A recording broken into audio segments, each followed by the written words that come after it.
Assalamualaikum warahmatullahi wabarakatuh. Halo, apa kabar adik-adikku semua?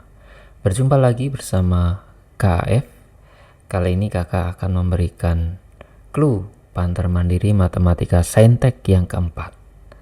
Mudah-mudahan bisa menjadi penyemangat buat adik-adik semua dalam mengerjakan Panter Mandiri. Karena kira-kira 3 bulan lagi kita akan menghadapi UTBK 2021. Yuk langsung saja kita saksikan videonya sampai habis. Oke, di soal yang nomor pertama, nah ini ada pertidaksamaan eksponen ya. Jadi clue-nya adalah ada tinggal kali silang saja karena pangkat X itu nilainya pasti positif ya. Nah, kemudian disederhanakan dan kumpulkan suku-suku yang memuat X dalam satu ruas. Kemudian tentunya ubah 8 ke bentuk A pangkat ya, supaya A-nya bisa dicoret. Gunakan sifat logaritma yang ini. Ya. B sama dengan A log A pangkat A log B. Jadi nanti kalau misalkan 8 ya berarti A log A pangkat A log 8 gitu ya. Nanti bisa kalian coret kiri kanan A-nya. Nah, cuman ingat karena A-nya terletak antara 0 sampai 1, maka setelah dicoret tanda harus kalian balik ya. Nah, di sini nih ada penulisan lognya kok di sini Kak A-nya. Nah, ini sebenarnya sama aja seperti kita menulis A log ya. Jadi kalau misalkan A log B ini bisa juga ditulis gini, log A terus dalam kurung B, sama aja gitu ya. Oke, ini sangat mudah untuk soal yang nomor 1. Oke, kemudian untuk soal yang nomor 2, nah ini juga nggak terlalu masalah ya. Jadi ada data diketahui rata-rata dan variansinya. Nah, tentunya kalian tinggal gunakan saja rumus rata-rata dan rumus varians ya untuk mendapatkan dua buah persamaan dalam A dan B gitu ya. Nanti bisa dicari A sama B-nya. Oke, kemudian untuk soal yang nomor 3, diketahui 7 bilangan asli berurutan ya. Kata kuncinya di sini bilangan asli berurutan ya, mempunyai rata-rata 4, 3, 7.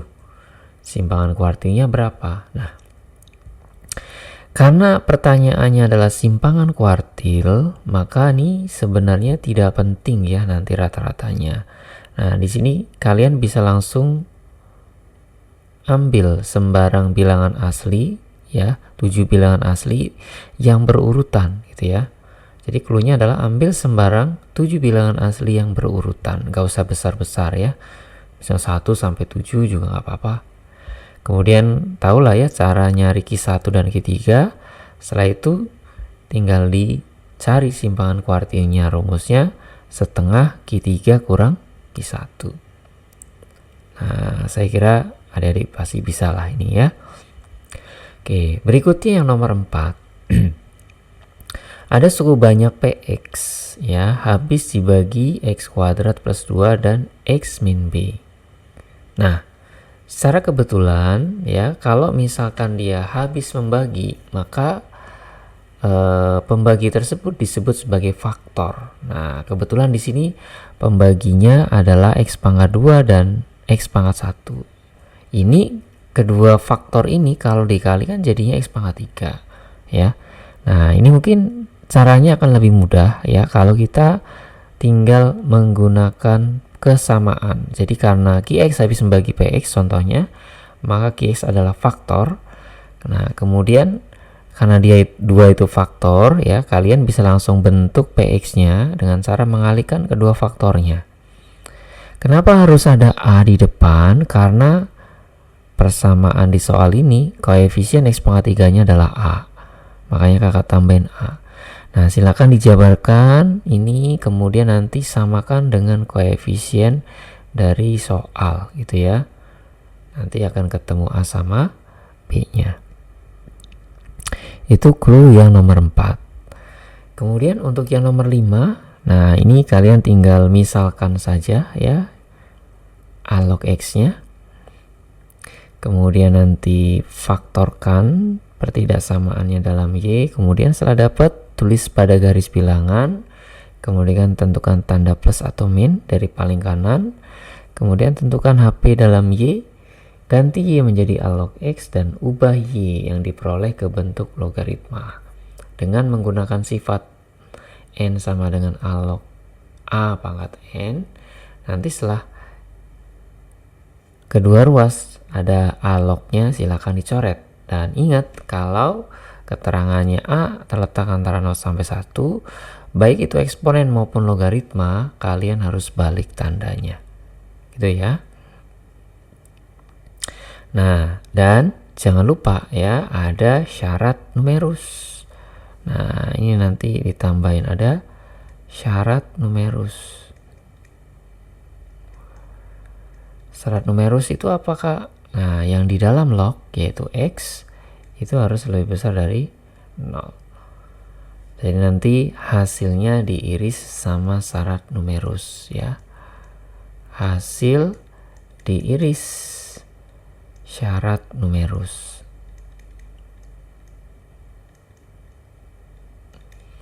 Ya, jadi kenapa syarat numerusnya X lebih dari 0? Karena yang di dalam log adalah X. Gitu ya.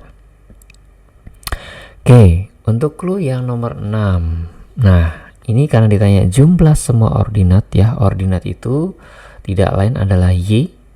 Jadi kita tinggal bentuk kedua persamaan ini supaya dalam bentuk Y. Caranya kita harus ubah bentuk Y sama dengan AX plus B menjadi X sama dengan, nanti bentuknya dalam Y. Kemudian substitusikan ke persamaan yang kedua. Jadi setiap ada X kita ganti ya tadi apa. Nah, setelah itu kita bentuk jadi persamaan kuadrat dalam Y. Karena ditanya jumlah ya, tinggal kita gunakan rumus min B per A untuk mendapatkan jumlah semua ordinat yang ditanya. Oke, saya kira bisa ya. Kemudian nomor 7. Nah, di Panter Mandiri yang sebelumnya ada juga soal tentang ada garis menyinggung lingkaran gitu ya, garis menyinggung lingkaran. Nah, jadi kalau ada garis menyinggung lingkaran atau lingkaran disinggung garis, maka jari-jarinya itu sama dengan jarak titik pusat ke garis H. Ya, jari-jarinya itu sama dengan jarak titik pusat ke garis H. Jadi clue-nya di sini adalah kalian harus cari pusat dan jari-jari lingkaran. Kemudian persamaan garisnya ubah ke bentuk implisit ya, biar sama dengan 0. Kemudian gunakan rumus jarak titik ke garis. Titik yang dimaksud adalah titik pusat ya. Kemudian yang di bagian bawah ini akar koefisien X dan Y dari garis yang dikuadratkan. Jadi cara untuk mencari bagian atasnya ini, caranya masukkan ya titik pusat yang kalian peroleh ke persamaan garis yang sudah sama dengan 0. Nanti samakan dengan jari-jari. Tentunya nanti akan langsung dapat yang ditanya. Gitu ya. Oke, saya kira nggak masalah untuk soal yang nomor 7. Nah, untuk clue yang nomor 8. Nah, ini kakak gunakan contoh saja ya. Karena ini adalah pertidaksamaan mutlak yang nggak standar ya.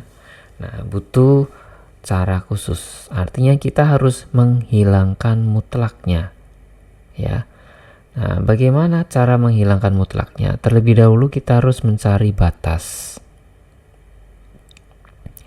Jadi kita sama dengan kan 0 masing-masing ya. Ketemu min 1, kemudian X min 1 sama dengan 0, ketemu X nya 1. Nah, setelah kita menemukan batasnya ya, kemudian kita buat garis bilangan ya. Kita bikin garis bilangan. Oke.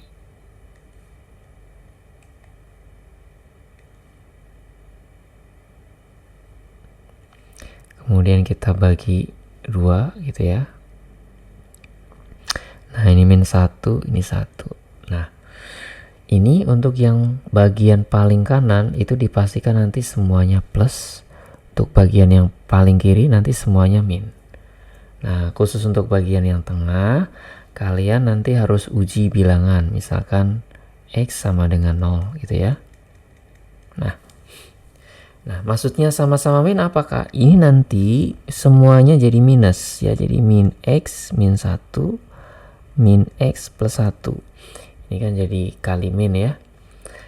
Nah, lebih kecil dari 6. Nah, ini kalau diselesaikan jadi min 2X lebih kecil dari 6. Nah, X nya sendiri nanti lebih besar dari min 3.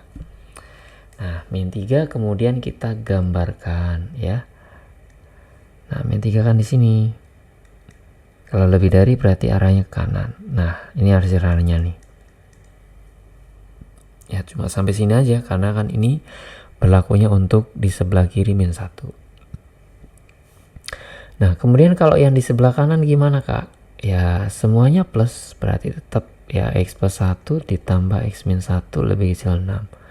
2X lebih kecil 3, 2X lebih kecil 6, X nya lebih kecil 3. Nah, ini kalau kita gambarkan 3 di sini, kemudian ke kiri, gitu ya.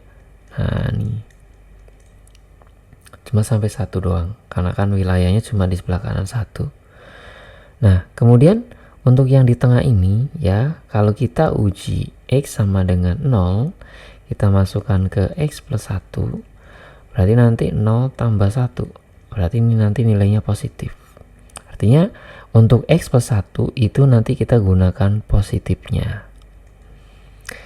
Tapi untuk X min 1 kalau dimasukin 0, ini nanti nilainya negatif. Berarti untuk X min 1-nya jadi min. Ya, berarti min X plus 1 lebih kecil 6. Nah, dari sini ketemu 2 lebih kecil 6. 2 lebih kecil 6 itu adalah suatu pernyataan yang benar ya.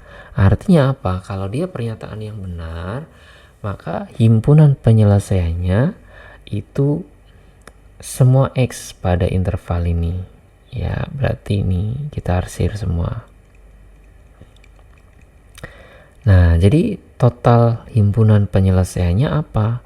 Ini kalau dituliskan ya jadi X antara min 3 sampai 3. Boleh juga ditulis dalam notasi kurung ya. Jadi min 3,3. Nah, nanti tentunya akan sesuai ya dengan yang ditanya di nomor 8. Oke, silakan dicoba nanti ya. Kemudian yang nomor 9 ini mudah sekali ya. Kita tinggal gunakan saja cara cerdas ya kalau limit menuju infinite ya. Nah, ini cerdasnya Ofren ya. Jadi kita tidak perlu mengubah bagian belakang. Caranya dikuadratin kemudian dimasukin akar, nggak usah. Kalau udah seperti ini langsung gunakan rumus ini ya. Ini nanti easy banget lah, pasti bisa. Oke, untuk soal yang nomor 10. Nah, apa artinya terdefinisi? Ya, terdefinisi itu artinya adalah mempunyai nilai. Ya, mempunyai nilai. Jadi, bentuk akar itu akan terdefinisi atau mempunyai nilai jika yang di dalam akar itu bernilai lebih besar sama dengan 0. Nah, kalau kita perhatikan bagian penyebut dari si GX itu ternyata adalah definite positif ya. Karena kalau nanti dicek kalian nanti akan menemukan D-nya kurang dari 0 dan A-nya lebih dari 0. Nah, berarti nanti nilai GX itu tergantung dari pembilang. Nah, dua nilai X dari pembilangnya itu nanti yang dimaksudkan di sini adalah A dan B ya. X1-nya A, X2-nya B, katakanlah gitu. Jadi ketika ditanya A kuadrat plus B kuadrat, itu sebenarnya kita sama aja mencari nilai X1 kuadrat tambah X2 kuadrat. Tentunya tinggal gunakan rumus ini saja dari bentuk pembilang. Ya, jadi penyebutnya tidak usah kalian gunakan ya, karena dia sudah definite positif. Jadi bentuk GX-nya atau yang di dalam akar itu tergantung sama bagian pembilangnya. Gitu ya. Nanti tinggal dihitung aja ya. Oke, untuk clue soal yang nomor 11. Nah, di sini ada dua persamaan ya dalam cos 2y dan cos 2x dan sin x sama sin y. Nah, tentunya nih kalian harus ubah ya cos 2x dan cos 2y-nya ke bentuk sin.